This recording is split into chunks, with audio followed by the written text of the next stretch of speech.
के लिए दो तरह के संयंत्र सबसे ज़्यादा काम में आते हैं। एक आते हैं तापीय विद्युत संयंत्र जिसको थर्मल पावर प्लांट बोलते हैं, और दूसरा होते हैं जल विद्युत संयंत्र जिसको बोलते हैं वाटर पावर प्लांट। तो इन दो पर निर्भरता भारत के भी सबसे ज़्यादा है। तो उसमें ये जो जल विद्युत संयंत्र है इसके बारे में आज हम लोग बात करेंगे। और आपके एग्ज़ाम में, बोर्ड एग्जाम्स में यह कई बार पूछा जा चुका है कि जल विद्युत संयंत्र की संरचना का वर्णन करें और उसकी क्रियाविधि को बताएं। तो आज हम लोग इसी के बारे में जानेंगे कि जल विद्युत संयंत्र है क्या। तो आप लोग जान चुके होंगे कि हम लोग किसी भी ऊर्जा स्रोत से प्रयास ये करते हैं कि विद्युत का उत्पादन कर पाएं ताकि उसे हम विभिन्न उपकरणों में उपयोग में ला सकें।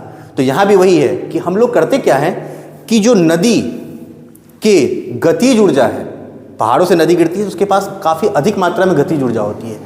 उस गतिज ऊर्जा का उपयोग हम लोग टरबाइन को घुमाने में करते हैं, और उस टरबाइन के घूर्णन से आर्मेचर जुड़ा होता है और उससे विद्युत धारा उत्पन्न होती है। तो आज हम लोग इसी के बारे में बात करेंगे कि जल विद्युत संयंत्र है क्या। तो सबसे पहला है कि तेज प्रवाहित जल की गतिज ऊर्जा को विद्युत ऊर्जा में रूपांतरित करने वाला संयंत्र जल विद्युत संयंत्र कहलाता है। क्या कि तेज प्रवाहित जल, नदी जो है जब पहाड़ों से उतरता है या कभी ऊंचाई से गिरता है तो उसके पास पोटेंशियल एनर्जी होती है, और वो पोटेंशियल एनर्जी किस में बदली होती है? काइनेटिक एनर्जी में बदल चुकी होती है। जब वो गिर रहा होता है, ऊंचाई पर कोई चीज़ है तो उसके पास होती है स्थितिज ऊर्जा, और जब उसको गिराया जाए तेजी से तो वो स्थितिज ऊर्जा बदल जाती है उसके गतिज ऊर्जा में, और उस गतिज ऊर्जा का उपयोग हम लोग करते हैं टरबाइन को घुमाने में। तो ऐसा जो संयंत्र है जिससे प्रवाहित जल की गतिज ऊर्जा का उपयोग हम लोग विद्युत ऊर्जा को बनाने में करते हैं, उसको क्या कहते हैं? जल विद्युत संयंत्र कहते हैं। अब जल विद्युत उत्पन्न करने के लिए नदियों के बहाव को रोककर कृत्रिम जलाशय, जिन्हें रिजर्वेयर अंग्रेजी में बोलते हैं, रिजर्वेयर का निर्माण किया जाता है और उस पर जलबांध बनाया जाता है। आप सुने होंगे टिहरी बांध है, और भी भाखड़ा नंगल परियोजना है उसमें बांध है। तो ये जितने बड़े बड़े बांध बनाए गए हैं नदियों पर, वो बांध बनाने के लिए बहुत सारे रीज़न हैं। उसमें एक रीज़न ये भी है, एक कारण ये भी है कि हम बांध बनाकर विद्युत का उत्पादन भी करते हैं। ये इसलिए इसको बोलते हैं बहुउद्देशीय परियोजना।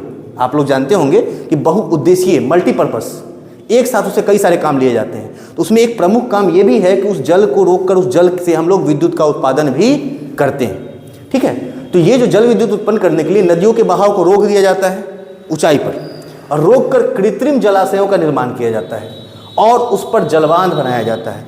यानी हम लोग मानव द्वारा ऐसे जलाशय का निर्माण करते हैं। कृत्रिम जलाशय मतलब क्या? हम लोग बना रहे हैं, इसलिए वो कृत्रिम का झूठा नहीं, उसका मतलब है कि हम लोग बना रहे हैं, मानव द्वारा निर्मित जलाशय। वो पानी के बहाव को रोककर, और वहाँ पर बहुत बड़ी विशाल मात्रा में पानी को हम लोग रोक के रखते हैं। सुनते होंगे लेकिन पानी छोड़ दिया गया तो पानी कहाँ से छूटता है?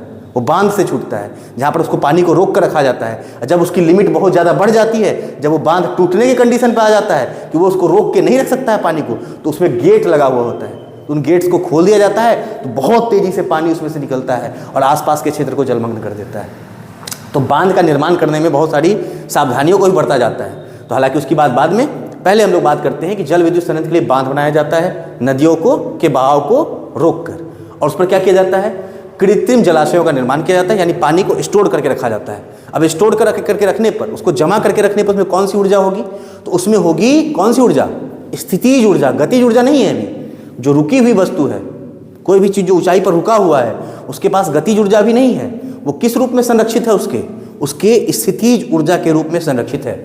अब उस स्थितिज ऊर्जा को क्या किया जाता है कि संचित जल को बांध के ऊपरी भाग से पाइपों द्वारा तेज गति से टरबाइनों के ब्लेड पर गिराया जाता है। तो आप यहाँ पर चित्र देख रहे होंगे, ये जो हौज है, इस हौज में पानी भरा हुआ है, इसमें पानी है, और ये पानी इससे होकर, ये देखिए पाइप से ऊंचाई से पानी गिरते हुए कहाँ पर गिर रहा है? आगे टरबाइन पर गिर रहा है। तो जब संचित है तो उसके पास स्थितिज ऊर्जा है, परंतु उसको हमने क्या किया? एक ऊंचाई से गिराया। किस पर? टरबाइन पर गिराया। किस पर गिराया? टरबाइन पर। तो वो क्या करेगा? टरबाइन को क्या करेगा? उसी गति ऊर्जा के कारण टरबाइन को वो क्या करेगा? घुमाएगा। तो टरबाइनों के ब्लेड पर गिराया जाता है जिससे टरबाइन घूर्णन करने लगते हैं। अब ये टरबाइन क्या होते हैं? ये होते हैं जुड़े हुए, यहाँ देखिएगा पावर हाउस लिखा हुआ है, यहाँ से इसके जनरेटर से जुड़ा हुआ है, जनरेटर से जुड़ा हुआ है, और ये घूमेगा तो उसके साथ आर्मेचर का धुरी भी घूमेगा। आर्मेचर घूमेगा तो उससे विद्युत ऊर्जा क्या होगी? उत्पन्न होगी। तो हम लोग बेसिकली ऊर्जा के स्रोत में कोशिश ये करते हैं कि कुछ भी करके टरबाइन को घुमा दे। पवन चक्की से पहले हम लोग पढ़े, उसमें भी हम लोग क्या किया कि पवन की गति का इस्तेमाल करके ब्लेड को घुमाया। वो ब्लेड क्या था? एक प्रकार का टरबाइन ही तो था। ब्लेड घूम रहा था, वो क्या था? एक प्रकार का टरबाइन था। ठीक उसी तरह से जब हम लोग तापीय विद्युत संयंत्र पढ़ते हैं तो उसमें भी भाप द्वारा, वाष्प द्वारा, जल वाष्प द्वारा तेज गति से गिराते हैं ब्लेड पर, और ब्लेड को क्या करते हैं? घुमाते हैं। जल विद्युत में भी वही काम कर रहे हैं कि तेज गति से जल को क्या कर रहे हैं? उस टरबाइन पर गिरा रहे हैं, गतिज ऊर्जा दे रहे हैं, तो टरबाइन क्या होने लग रहा है? घूमने लग रहा है। और टरबाइन घूमना मतलब वो आर्मेचर को घुमाएगा, और आर्मेचर घूमेगा तो वो क्या करेगा? विद्युत ऊर्जा उत्पन्न करेगा। तो यही कहानी है इसकी कि टरबाइन जड़मित्र के आर्मेचर से जुड़ा रहता है, जिससे विद्युत का उत्पादन होता है। तो विद्युत का उत्पादन करने के लिए जब जल की गतिज ऊर्जा का उपयोग किया जाता है तो इसको क्या कहते हैं? जल विद्युत संयंत्र कहते हैं। और उसका चित्र यहाँ पर है। यहाँ से जल आएगा और वो हौज से पानी आएगा किस पर? टरबाइन पर। टरबाइन जब घूमेगा तो उससे जुड़ा हुआ है जनित्र, और वो जनित्र जब घूमेगा जड़मित्र का आर्मेचर, तो उससे विद्युत का उत्पादन होगा, जो पावर लाइन के थ्रू आप इसको लेकर जा सकते हैं, क्योंकि विद्युत का स्थानांतरण एक जगह से दूसरी जगह से बड़ी आसानी से होता है चालक तार के द्वारा। तो जल विद्युत में कुछ एक इसके लाभ हैं और कुछ एक इसकी हानियां हैं या नुकसान हैं। तो उन दोनों चीज़ों के बारे में भी अभी हम जानेंगे। तो अभी चलते हैं जल विद्युत के लाभ के बारे में जानते हैं।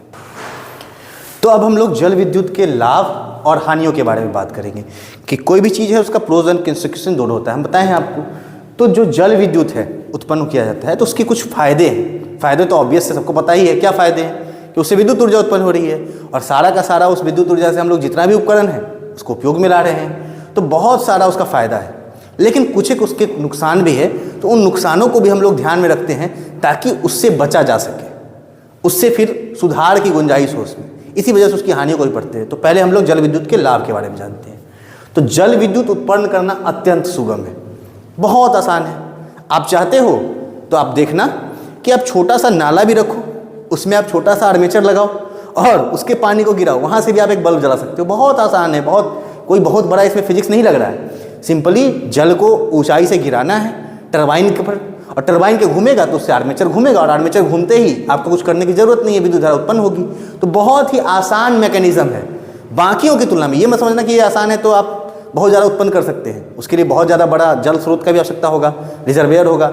लेकिन बाकी जैसे आपको अगर मान लीजिए पवन चक्की लगाना है वो ज़्यादा खर्चीला है। अगर आपको मान लीजिए नाभिकीय ऊर्जा संयंत्र लगाना है जहाँ से न्यूक्लियर पावर प्लांट है, वो भी बहुत खर्चीला है, बहुत रिस्की है, खतरनाक भी है। लेकिन जल विद्युत उत्पन्न करना, भारत नदियों का देश है, यहाँ तो जल विद्युत उत्पन्न करना बहुत आसान है। जितने बांध है, बांध बनाना है आपको, और उसके बाद उस पानी से आपको विद्युत उत्पन्न करना है, तो बहुत आसान है। अब है कि जल विद्युत संयंत्र के लिए लगे बांध सिंचाई और बाढ़ नियंत्रण में भी सहायक है। बड़ा इंपॉर्टेंट बात है। भारत जो है वो कृषि प्रधान देश है। भारत जो है वो कृषि प्रधान देश है। तो आप अगर एक चीज़ कर रहे हैं और उसके साथ 2-3 फायदे और हो रहे हैं तो बहुत अच्छा चीज़ है ना भारत के लिए। इकोनॉमी भी भारत का विकासशील है अभी। तो मल्टी प्रोजेक्ट जो है ये हमने बताया बहुउद्देशीय परियोजना होती है। तो बांध बनाने से सिर्फ विद्युत उत्पन्न नहीं होता है, वो तो है ही, उसके साथ साथ जो नदी में, बरसाती नदियों में या फिर कोई भी नदी में अधिक पानी आ गया तो वो बाढ़ का कारण बनता है। तो बाढ़ के नियंत्रण के लिए वो रिजर्वेयर बांध लगा हुआ है, पानी को क्या कर देगा, यहाँ पर जमा करके रखेगा, जिससे पानी गाँव को नहीं डुबाएगा। तो बाढ़ नियंत्रण में भी बहुत आवश्यक है। और ये आप सुने होंगे कि नहर परियोजना भारत में बहुत सारी चल रही होती है। तो नहर कहाँ से आ रहा है? वो नदियों को रोककर वही जलाशयों से नए नए चैनल्स बनाए जाते हैं और उनसे पानियों को भेजा जाता है विभिन्न चैनलों में, और उससे सिंचाई होती है। भूमि के अंदर जो जल है, भूमिगत जल है, उसका उपयोग आप सिंचाई में करिएगा तो आप नुकसान कर रहे हैं ना। तो वो जो है संचित पानी जो है आपका बड़ा बड़ा रिजर्वेयर में, उस बांध से विभिन्न नहर निकाले जाते हैं। और उन नहर को, इंदिरा नहर के बारे में नाम सुने होंगे आप, तो वो नहर से पानी जो जा रहा है वो इसी बांधों से जाता है। कि बांध के पास स्टोर किया गया पानी और वो नहर के सिंचाई के रूप में यूज़ किया जाता है। तो ये जल विद्युत संयंत्र का एक और फायदा है, बांध बनाने का एक और फायदा है। तीसरा है कि जल विद्युत संयंत्र द्वारा हानिकारक पदार्थ उत्पन्न नहीं होते। अब बताइए जल क्या हानिकारक है, जल से क्या नुकसान हो सकता है? कहीं भी जल जाएगा, वो पानी टरबाइन को घुमाया, फिर ये जल यहाँ से आया और इधर निकल गया, नदी में वापस चला गया, नदी के दूसरे रास्ते में ये पानी यहाँ से निकल के चला गया। अब ये जल कोई नुकसान करेगा? इसमें कोई भी हानिकारक पदार्थ उत्पन्न हुआ है? नहीं हुआ है। इसका मतलब ये जो है पूरा इको फ्रेंडली होता है, अर्थात ये पारिस्थितिकी तंत्र को बहुत ज़्यादा प्रभावित नहीं करता है, प्रदूषण नहीं फैलाता है। बहुत हद तक ये क्या है, साफ सुथरा परियोजना है। आप सोचिए, ताप विद्युत संयंत्र था पहले, जो कोयला को जलाकर उससे जलवाष्प बनाते थे और उससे विद्युत उत्पादन करते थे जलवाष्प से घुमाकर। तो जब कोयला जलता था तो वो कार्बन का इमिशन करता था ना जी। तो इसीलिए पूरे विश्व में कहा गया है कि कार्बन का इमिशन बढ़ेगा तो ग्लोबल वार्मिंग होगा, खतरा बढ़ेगा, बहुत सारे प्रॉब्लम है। तो कार्बन इमिशन को कम करना है तो कोयला को, पेट्रोल को, ये सब को जला के अगर आप विद्युत का उत्पादन कर रहे हैं, इसका मतलब आप क्या कर रहे हैं? प्रदूषण फैला रहे हैं। लेकिन जल विद्युत में ऐसा कोई भी समस्या नहीं आ रहा है। इसका मतलब जल विद्युत क्या है? एक नवीकरणीय ऊर्जा स्रोत भी है। कैसे? क्योंकि जल विद्युत जो है संयंत्र ऊर्जा के नवीकरणीय स्रोत कैसे है? कभी नदी का पानी खत्म होने वाला है? कभी नहीं। अभी फिलहाल तो बहुत लंबे वक्त तक 10 लाख साल, 15 लाख साल गंगा नदी कितने पहले से।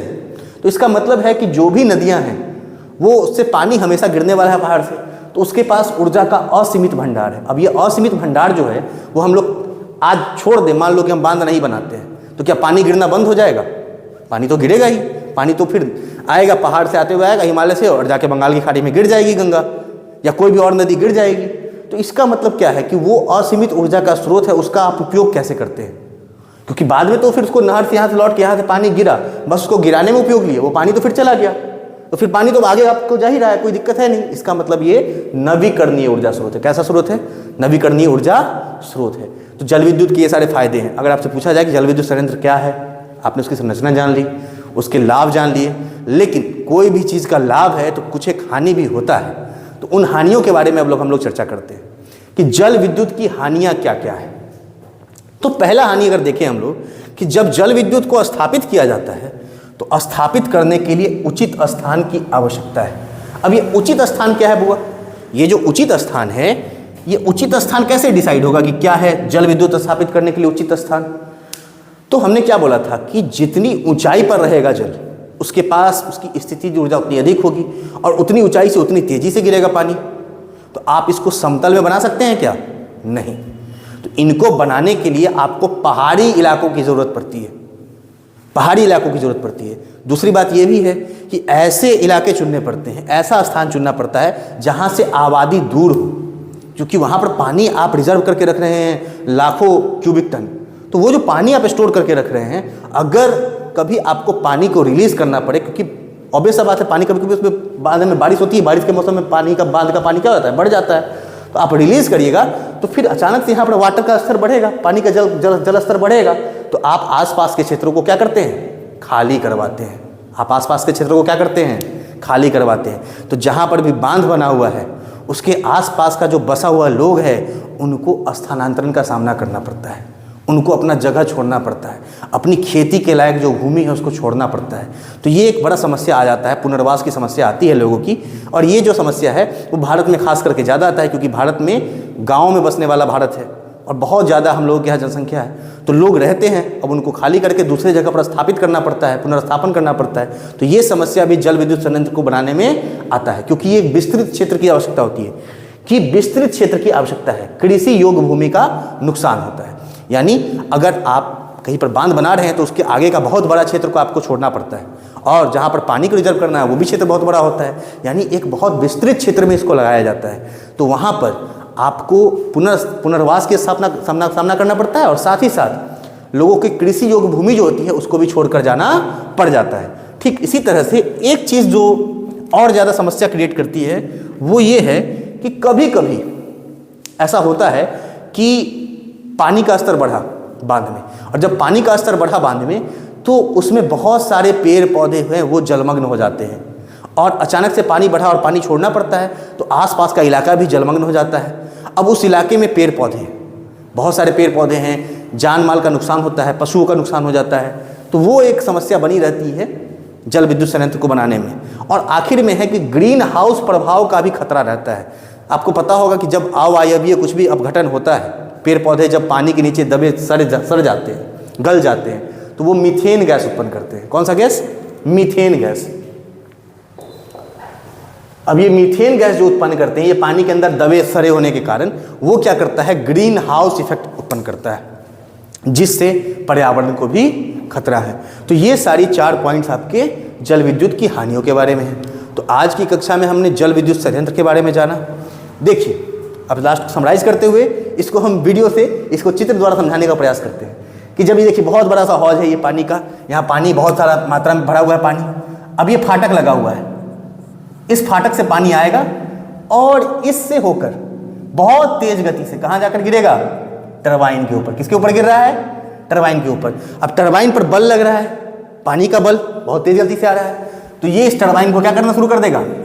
घुमाना शुरू कर देगा। जब ये टरबाइन घूमेगा तो इसके पीछे लगा हुआ है आर्मेचर, धुरी पर नाचने वाला आर्मेचर। अब वो आर्मेचर घूमेगा तो वहां से विद्युत धारा क्या होने लगेगी? उत्पन्न होगी। उस विद्युत धारा को हम लोग कहाँ स्टोर कर लेंगे? पावर हाउस में स्टोर करेंगे। अब यहां पर हम विद्युत का बहुत बड़ा उत्पादन स्टोर कर चुके हैं। अब इसको ट्रांसमिशन लाइन से, पावर लाइन से विभिन्न क्षेत्रों में क्या कर देंगे?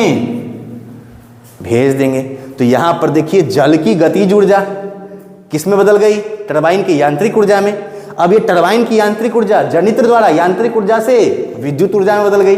अब ये विद्युत धारा को हम क्या कर सकते हैं? उपयोग में ला सकते हैं। तो जल विद्युत का संयंत्र को लगाने का मुख्य उद्देश्य यही था कि जल की गतिज ऊर्जा को किसी भी तरह से लाइए और उसको किस में बदल दीजिए? विद्युत ऊर्जा में। और एक बार वो विद्युत ऊर्जा में बदल गया तो उसको आप आसानी से उपयोग में ला सकते हैं।